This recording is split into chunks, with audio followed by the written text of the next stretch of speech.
오늘 이 아침에 은혜 받으실 하나님 말씀은 요한계시록 5장 1절에서 14절까지 말씀입니다. 요한계시록 5장 1절부터 14절까지의 말씀, 제가 가진 성경으로는 신약 403페이지입니다. 1절부터 14절까지 한 절씩 교독하도록 하겠습니다. 내가 보매 보좌에 앉으신 이의 오른손에 두루마기가 있으니 안팎으로 썩고 7인으로 봉하였더라.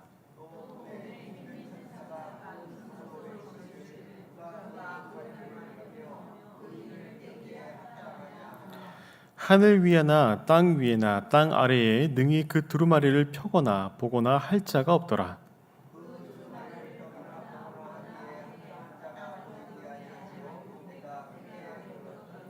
장로 중에 한 사람이 내게 말하되 울지 말라.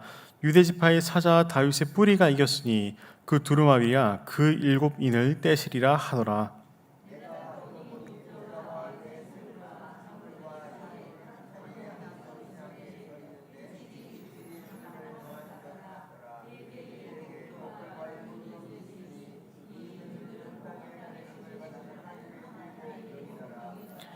그 어린 양이 나와서 보좌에 앉으신 이의 오른손에서 두루마리를 취하시니라.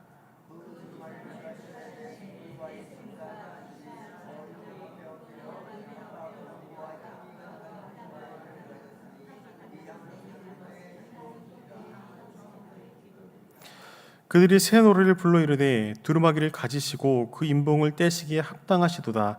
일찍이 죽음을 당하사 각 족속과 방언과 백성과 나라 가운데에서 사람들을 피로 사서 하나님께 드리시고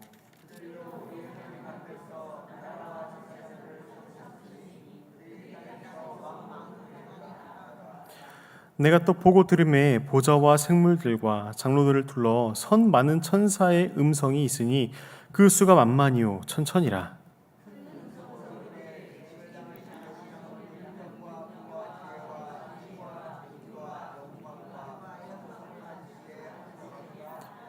내가 또 들으니 하늘 위에와 땅 위에와 땅 아래와 바다 위에와 또 그 가운데 모든 피조물이 이르되 보좌에 앉으신 이와 어린 양에게 찬송과 존귀와 영광과 권능을 세세토록 돌릴지어다 하니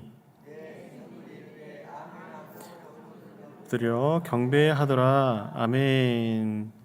저는 오늘 이 말씀을 가지고 페이보로 누리는 천상의 예배라는 제목으로 말씀을 전하도록 하겠습니다.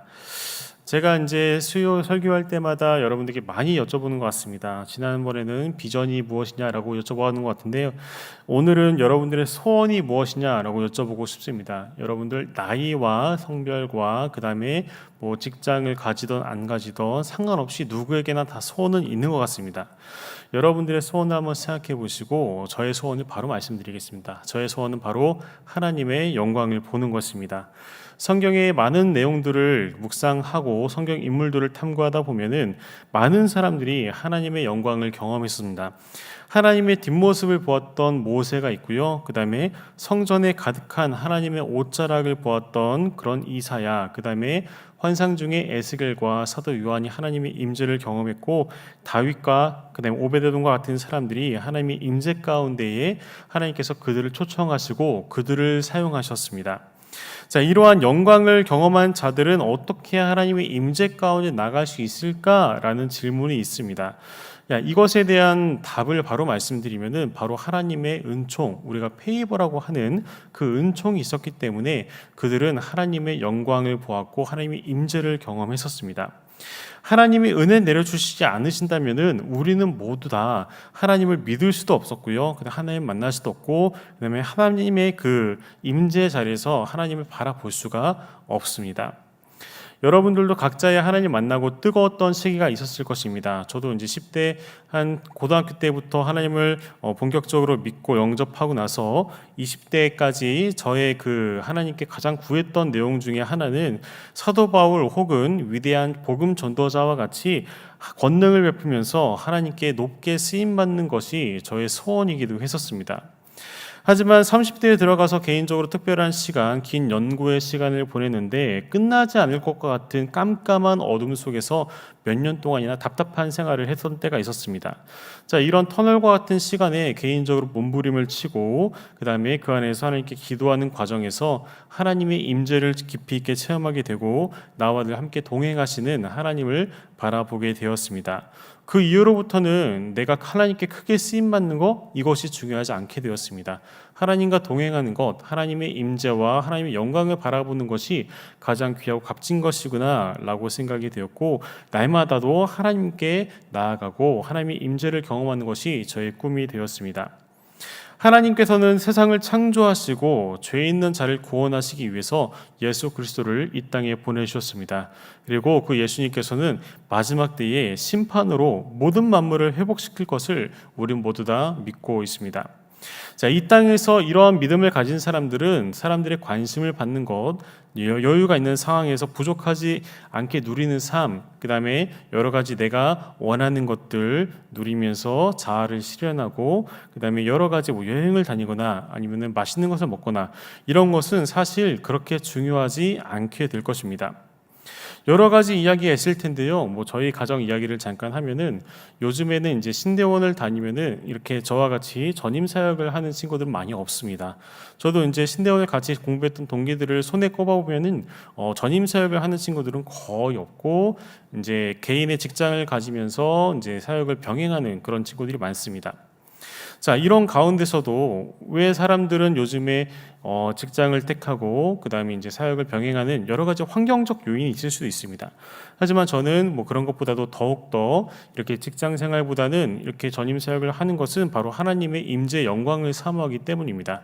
날마다 성전을 지키며 이곳에서 하나님의 말씀을 전하기도 하고 예배에 참여하기도 하고 하나님의 성전 일을 돕는 것 하나하나가 다 하나님을 만나는 시간이고 늘 기쁨, 그 다음에 경제적으로 넉넉하지 않더라도 하나님이 그때그때 채워주시는 은혜를 통해서 날마다 하나님을 더욱더 바라보게 하시는 그런 특별한 은혜들을 경험하고 있습니다.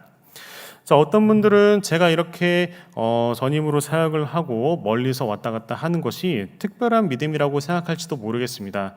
하지만 저는 오늘 이 본문을 통해서 제가 소유한 믿음의 지혜의 열쇠를 좀 나눠드리고자 합니다. 참고입니다. 참고로 제 이 믿음의 지혜의 열쇠라는 이 뜻의 이름이 이제 모건이거든요. 제 아들의 이름 모건입니다. 믿음의 지혜의 열쇠라는 뜻입니다. 제 아들 자랑을 했습니다. 다시 한번 오늘 본문에서 말하는 믿음의 지혜의 열쇠는 바로 그 천국의 예배를 지금 이곳으로 가져오는 것입니다. 오늘 본문을 통해 알아보도록 하겠습니다. 1절부터 5절까지의 말씀을 다시 한번 읽어보도록 하겠습니다. 한 목소리로 읽어볼게요. 시작. 내가 보매 보좌에 앉으신 이의 오른손에 두루마기가 있으니 안팎으로 썼고 7인으로 봉하였더라. 또 봄에 힘 있는 천사가 큰 음성으로 외치기를 누가 그 두루마리를 펴며 그 인을 떼기에 합당하냐 하나 하늘 위에나 땅 위에나 땅 아래에 능히 그 두루마리를 펴거나 보거나 할 자가 없더라. 그 두루마리를 펴거나 보거나 하기에 합당한 자가 보이지 아니하기로 내가 크게 울었더니 장로 중에 한 사람이 내게 말하되 울지 말라. 유대지파의 사자 다윗의 뿌리가 이겼으니 그 두루마리와 7인을 떼시리라 하더라. 아멘. 자, 사도 요한은 지금 환상 중에 하나님의 보좌 앞에서의 찬양과 경배의 예배 현장 가운데 서 있습니다.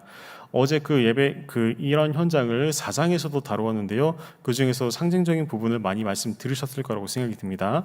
천상의 예배 현장에서 우리가 머릿속으로 생각해 보면요, 가장 가운데에 크고 권위의 상징이자 아름다운 보좌가 있습니다. 그 보좌 위에는 하나님께서 앉아 계십니다. 그리고 그 앞에는 네 천사가 있는데요. 어제 읽었던 그룹 천사라고도 부르는 사람의 얼굴을 하고 날개가 달린 아니면 소의 그 형상, 사자의 형상, 독수리의 형상, 이 네 개의 형상을 가진 그 대천사라고 보시면 됩니다. 그루 천사가 있고요.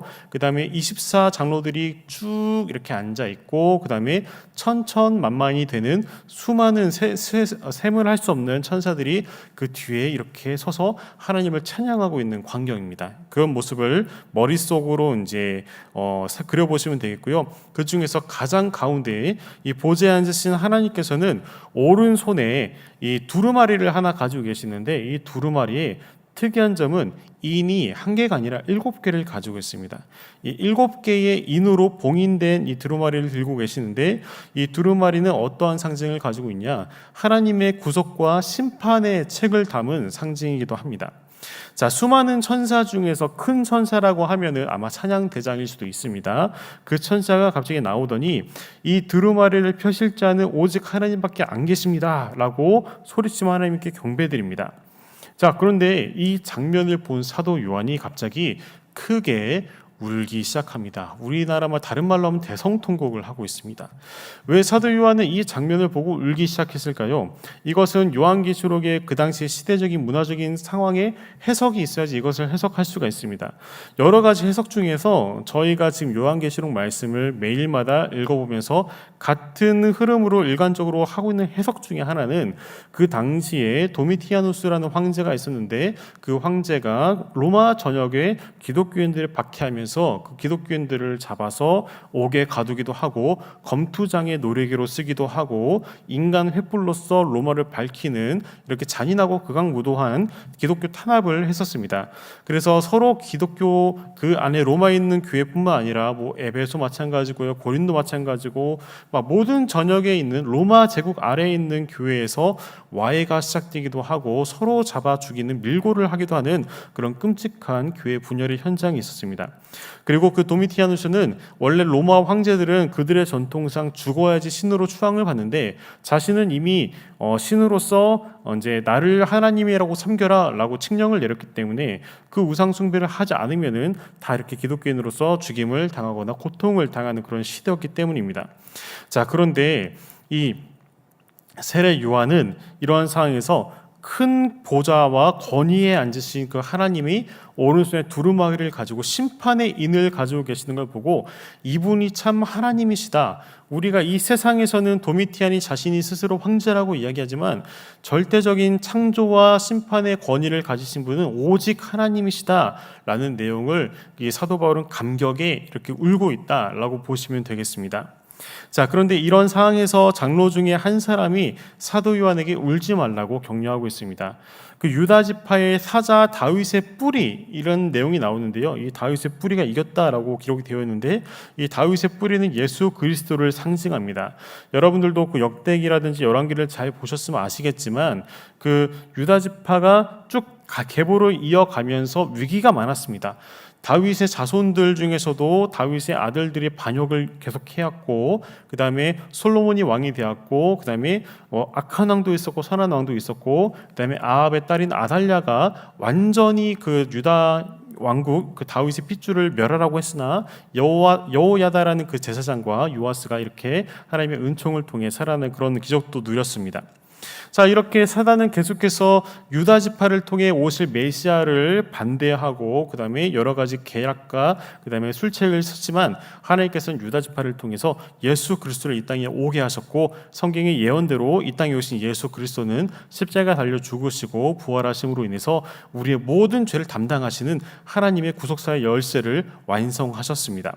자, 이러한 예수님께서는 우리를 십자가의 보혈로 죄에서 자유함을 얻게 하셨고, 그 대속의 은혜와 부활을 믿는 사람들에게 자녀를 삼으시고 세상 끝까지 증인으로서 하나님의 복음의 전달자로 삼으셨습니다. 자, 이것이 바로 우리의 역할입니다. 우리는 증인이자 십자가의 전달자입니다. 우리는 세상 끝날까지 하나님을 믿고 우리의 삶 속에서 증인으로 살아가야 합니다. 이미 믿음으로 구원받은 사람이 천국 상급을 대가성으로 믿으면서 나는 이 세상에서 천국을 상급을 받기 때문에 열심히 선을 행할 거야, 이것이 아니라 하나님의 구원의 은혜에 감격해서 마땅히 하나님께 진심으로 감사하고 하나님께 영광 돌리는 삶, 이 기쁨에 참여한 자로서 이 기쁨의 복된 소식을 사람들에게 전하는 삶, 자, 이것이 바로 우리의 삶을 통한 예배이고 선교의 삶을 살아가는 바른 방향이기도 합니다. 자, 저는 이 설교를 준비하면서 이 본문 요한계시록 4장, 5장에 대한 본문에 대한 관련된 찬양을 계속 들었는데 되게 온몸에 전율을 많이 체험하기도 했습니다. 자, 하나님의 임재를 체험하고 경험하면 늘 즐거움이 넘칩니다. 아무리 그게 늦은 시간이더라도 아니면 차에서 운전을 하는 시간이더라도 여러 가지 상황 가운데서도 하나님의 임재 가운데 놓이게 되면은 너무나 기쁘고 즐겁게 됩니다. 제가 간간히 새벽 예배 때 주여 지난밤 내 꿈에라는 찬양을 부르기도 하는데요. 자, 이런 찬양을 할 때마다 전날에 설교를 준비할 때 하나님의 임재를 경험하거나 꿈에서 하나님 만나거나 아니면 교회 관련된 꿈을 꿀 때 저는 항상 이 찬양을 하게 되는 것 같습니다. 자, 이러한 부분이 신앙인으로서 여러분들과 저와 동일한 예배자로서 하나님을 믿는 자로서 정말 기쁨이 되고 삶의 활력이 되는 그런 지점이기도 한 것 같습니다. 자, 이어서 8절에서 10절까지의 말씀을 읽어보도록 하겠습니다. 시작. 예, 그 두루마리를 취하심에 내 생물과 24 장로들이 그 어린 양 앞에 엎드려 각각 검은 고와 향이 가득한 금 대접을 가졌으니 이 향은 성도들의 기도들이라. 그들이 새 노래를 불러 이르되 두루마리를 가지시고 그 인봉을 떼기에 합당하시도다. 일찍이 죽임을 당하사 각 족속과 방언과 백성과 나라 가운데서 사람을 피로 사고 하나님께 드리시고 그들로 우리 하나님 앞에서 나라와 제사장들을 삼으셨으니 아멘. 자, 하나님의 어린 양이신 예수 그리스도께서 두루마기를 취하셨습니다. 자, 하나님께서는 심판의 권한을 자신의 본체이자 독생자이신 예수님께 주셨습니다. 자, 이러한 사건이 있은 다음에 바로 내 생물과 24 장로들이 예수님 앞에 엎드렸습니다. 자, 이것은 무엇을 뜻할까요? 하나님께서 이 심판의 두루마기, 하나님만이 가질 수 있는 고유의 권한입니다. 창조와 심판은요. 근데 이 두루마리를 예수님께 드린 것입니다. 자, 어떻게 보면은 그 왕위 책봉식이라고도 할 수가 있고 하나님의 권위와 동일한 권위로서 예수님을 나타내고 있는 자리이기도 합니다. 자, 그러면은 이 네 생물과 24 장로들이 이 현장 가운데서 하나님께 드리는 동일한 경배를 예수님께 올려드렸다라는 것입니다. 자, 어떤 사람들은 위계라고도 하죠. 하나님이 가장 위에 있고 그 아래 예수님이 있다라고 이야기하는 많은 약간 신학자들도 있는데요. 사실 이거는 이단 신학자입니다. 왠지 아십니까? 하나님과 예수님과 성령님은 같은 위격이고 삼위일체이시기 때문입니다. 그래서 누가 높고 낮음이 아니라 이 예수님과 하나님이 동등된 위치를 취한다라고 여러분들 참고로 알아두시면 되겠습니다. 자, 이렇게 예수님께서 심판의 권능을 주신 사건, 이것은 예수님께서 이 땅에 오시기 전에는 그 하나님께 만물을 다스리며 심판하는 권능이 있었지만 예수님께서 이 땅에 오시고 나서 십자가 고난 당하시고 부활 승천하심으로 인해서 하나님께서는 이 권능을 예수님께 동일하게 주신 것입니다. 자, 그리고 이 마지막 때에 예수님을 통해서 심판하신다는 메시지를 통해서 이 인으로서 이렇게 예수님께서 이제 나타내게 되신 거고요. 자, 너무나 당연한 말씀을 드려야 될 것 같은데요. 자, 모든 인류를 구원하시는 키를 가지고 계신 분은 바로 예수님 분이시죠. 그렇죠? 우리는 그렇게 믿고 있습니다. 오직 예수님을 믿어야지 구원을 얻는데, 자, 예수님을 우리가 이야기할 때 예수 그리스도라고 하잖아요. 그리스도가 메시아를 뜻합니다. 그래서 예수 그리스도라고 예수님을 칭하기도 하는데 어떤 사람들은 교회를 열심히 다니고 선행을 열심히 하면 구원받는다라고 생각할 수 있습니다. 그 다음에 교회 열심히 출석하면 구원을 받는다. 교회 다니지 않더라도 다른 종교를 믿더라도 구원을 받는다라고 이야기하는 학자들도 있습니다. 자, 종교다원주의, 자유주의 이렇게 신학을 가진 학자들인데요. 자, 전통적인 기독교 신앙을 가진 저로서는 이런 부분에서는 절대 반대입니다. 물론 우리 시티미션 교회와 우리가 속한 예수에 대한 성결교회는 보수적인 신앙이기 때문에 이런 종교다원주의, 자유주의에 대해서는 강력하게 반대의 입장을 취합니다. 자, 오직 구원은 예수 그리스도입니다. 그래서 우리는 열심히 교회를 다니는 것 자체가 구원을 얻는다라고 전제가 사실 되지 않습니다. 왠지 아십니까? 열심히 교회를 다니고 열심히 선행하는 것은 나의 행위를 나타내는 것이지 믿음이라는 단어가 빠졌기 때문입니다. 열심히 교회 다니는 것 중요합니다. 근데 어떻게 열심히 다녀야 되냐? 예수 그리스도 통해 믿는 믿음이 가득 자라나는 그런 믿음을 갖는 것이 가장 중요한 것입니다. 자, 우리의 죄를 위해서 십자가에 달리시고 죽으시고 다시 오실 예수님을 믿고 따르는 자에게 구원이 주어지게 된다는 내용입니다. 여기에서 본문에서 그 향이 가득한 금 대접이 나옵니다. 여기서 본문에선 바로 해석을 했었죠. 이 금 대접이 뭐라고 했었죠? 바로 성도들의 기도라고 이야기합니다. 그 다음에 검은고가 나옵니다. 검은고를 수금이라고 번역하기도 합니다. 구약에서 그렇게 번역하거든요. 자, 히브리어에서는 키노르라고 하는데 이 수금이 언제 쓰이냐? 이 다윗이 수금을 타며 사울에게 연주했을 때 악령이 떠나가기도 했고요. 그다음에 시편에서 수금은 하나님께 기쁨과 감사의 찬양을 표현할 때 쓰이기도 합니다.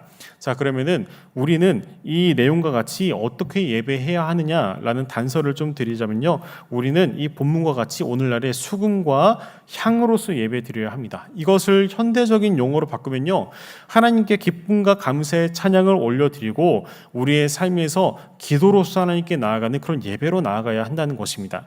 혹시나 이제 저희는 이제 시티미션 교회이고 그다음에 각각의 교회를 섬기시는 분도 계시고, 자, 근데 만약에 이 시티미션 교회라는 금향이 있다고 가정을 해보겠습니다. 이 금향로가 있는데 이 금향로가 언제나 향은 늘 넘치잖아요. 이렇게 주변에 이렇게 피어오르잖아요. 근데 향로에서 향이 안 나와. 그러면은 이 향과 향로는 그 가치가 있을까요? 없겠죠. 이게 만약에 기름 대접이라고 가정하겠습니다. 이 기름 대접이 정말 기름이 바닥에 한 조금 있으면은 이 기름 대접을 보면서 어떻게 생각할까요? 이거밖에 없네 라고도 생각할 수 있지 않겠습니까? 만약에 시티미션 교회라는 기름 대접 혹은 향로가 있다면은 우리는 어떠한 기름 대접과 향로를 하나님께 올려드려야 할까요? 차고 넘치는, 계속해서 차고 넘치는 기름과 같은 이런 대접을 하나님께 올려드려야 되고, 그 다음에 향이 풍성히 나서 그 역할을 감당하는 그 향으로서 하나님께 올려드려야 합니다. 자, 이것에 대한 정답이 무엇이라고요? 바로 성도의 기도입니다. 자, 각자의 교회를 섬기시는 분들, 시티미션 교회를 섬기시는 분들, 늘 우리는 기도해야 합니다. 맹목적인 신앙, 이론적인 신앙을 가지고서 하나님께 나아가기보다는 이 검은고와 향으로서 하나님께 올려드리는 우리의 삶으로 예배를 드려야 합니다. 자, 하나님께서는 오늘의 우리의 기도를 들으십니다. 그 기도가 잔으로 쌓여서 하나님께 올라갑니다. 상징적으로 표현했지만 하나님께서는 우리의 기도를 늘 들으신다는 내용입니다. 하나님께서는 우리 기도가 이 수금 가운데 찬양으로 올려드리길 원하십니다. 근데 혹시나 올려드리는 기도가 우리가 부자 되게 해주세요, 우리의 집값이 오르게 해주세요, 우리의 빚을 탕감해 주세요, 해외여행을 가게 해주세요, 승진하게 해주세요, 복권에 당첨되게 해주세요, 좋은 차 타게 해주세요, 사람들에게 인정받게 해주세요, 칭찬받게 해주세요 라는 기도가 주가 되면은 우리는 어떠한 기도를 하는 건지 알고 계십니까? 바로 성령과 반대되는 육체의 정욕과 안목의 정욕과 이생의 자랑의 기도입니다. 우리는 늘 성령의 소욕을 품어야 합니다. 성령의 9가지 열매를 품어야 하고요. 그 다음에 성령을 통해 우리가 하나님께 자복하고 오늘 하루도 십자가에 못 박히고 하나님의 도구로서, 그리고 선한 도구로서 하나님께 예배와 찬양과 선교의 삶을 살아가는 우리가 되어야 합니다. 자, 마지막 부분인데요. 제가 11절 14절 읽지 않고 바로 말씀을 드리겠습니다. 이 11절에서 14절 내용에서는 네 천사와 24장로들이 천천만만의 천사들이 함께 예수님을 7가지 단어로 찬송을 올려드리거든요. 능력과 부와 지혜와 힘과 존귀와 영광과 찬송이라고 찬양을 하고 있습니다. 자, 이것이 계시록 7장에서는 찬송과 영광과 지혜와 감사와 존귀와 권능과 힘이라고 번역이 되기도 했습니다. 자, 천사들이 찬양할 때 모든 피조물이 하나님과 어린 양께 찬송과 영광과 권능을 세세토록 올리고 있습니다. 자, 우리도 찬양할 때 하나님께 이러한 기도로서 이 요한계시록 기록되어 있는 7가지의 단어로 하나님을 찬양하고 기도를 한번 해보십시오. 그러면은 정말 하나님께서 충만한 은혜, 그다음에 이러한 기도와 찬양을 하는 것은 천상의 예배를 오늘날 우리의 삶 가운데 적용하는 것입니다. 자, 마지막입니다. 말씀을 좀 정리하도록 하겠는데요. 자, 우리가 어떠한 예배를 사모해야 될까? 그것은 바로 천상의 예배를 사모해야 됩니다. 이 천상의 예배는 하나님의 임재를 경험하는 예배이자, 그리고 하나님께서 구원받은 자들, 특별히 자신의 임재를 갈망하는 자들에게 주시는 페이버가 됩니다. 은총이 되는 것입니다. 자, 그래서 우리의 삶 가운데 예배 현장에서 여러분들의 집과 가정과 회사와 학교 여러 가지 예배 현장에서 여러분들은 오늘 이렇게 한번 기도와 예배를 올려보시는 게 어떻겠습니까? 찬송과 영광과 지혜와 감사와 존귀와 권능과 힘이 우리 하나님께 세세토록 있을지어다 라고 찬양을 하시면서 하나님께 영광 올리셨으면 좋겠습니다. 자, 제가 설교 처음에 말씀드린 지혜의 말씀의 열쇠를 드립니다. 자, 구원의 확신이 있으신 성도님들, 이미 여러분들은 천상의 예배에 초청되셨습니다. 자, 그 천상의 예배에서 하나님 보좌 앞에 어린 양 앞에서 찬양 드릴 것을 생각해 보십시오. 예수님께서 부활하시고 난 다음에 열린 천국문은 지금까지도 한 번도 닫힌 적이 없습니다. 하나님께서는 그 천국문에서 지금도 이곳에서 예배하고 있는 우리를 보고 계시고 우리가 하나님께 찬양과 기쁨의 제사를 드리는 것을 기뻐 받으실 것입니다. 그리고 장차 예수님께서 다시 오시는 날 혹은 개인의 종말이 다하는 날에 우리는 장차 그곳에서 하나님과 함께 천상에서 예배드릴 것입니다. 자, 그 예배를 소원하시는 분들께 좋은 소식 하나 알려드리고 기도하도록 하겠습니다. 자, 포스터를 보시면요. 자, 오늘부터 매주 수요일 6주 동안의 페이버 집회가 열립니다. 특별히 에베소서 말씀을 통해서 예수와 함께 지어져간의 이런 저희 분기 주제를 가지고 말씀을 나누는데요. 주님의 임재를 특별히 갈망하시는 분들은 꼭 오셔야 합니다. 그 다음에 당연한 얘기지만 시티미션 교회의 장로님들, 권사님들, 그 다음에 많은 리더들은 꼭 참석하시면 좋겠습니다. 자, 이렇게 오늘 설교를 마치도록 하겠습니다.